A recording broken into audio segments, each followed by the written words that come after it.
A warm welcome to all my subscribers to my daily devotion titled Fresh Bread. Turn with me to the book of Genesis, chapter 3, verses 6 to 11. Let me paraphrase it as I preach.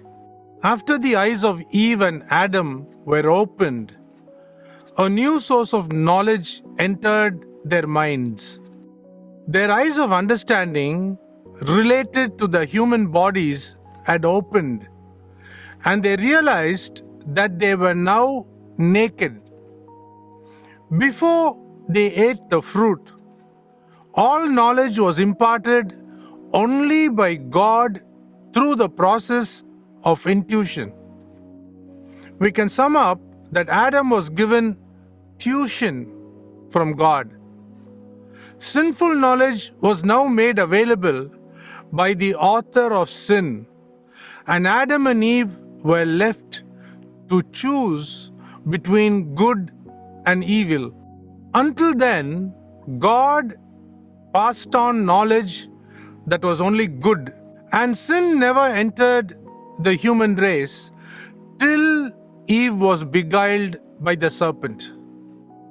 The omniscient God knew what had happened, but still asked Adam, "Where art thou? You are no longer in the way that I created." The devil took the step to make the first man and woman to miss the mark, which in Greek is called amartia.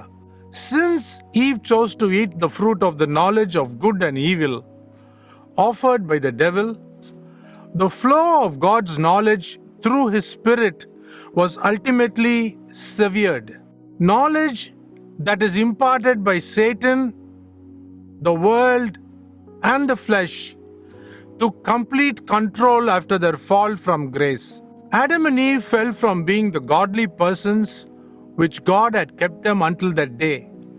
And since then, it had become difficult for them to communicate with God like once they did. To counter the fall, God now chose certain men and women to convey His mind through three offices, namely prophets, priests, and kings. Prophets spoke the mind of God to sinful mankind, priests offered the sacrifices for sin, and kings ensured that God's people, that is Israel, took victory over their enemies. Let me close with this thought. Through Jesus Christ, all these three offices have been fulfilled. Think about it. Have a great day.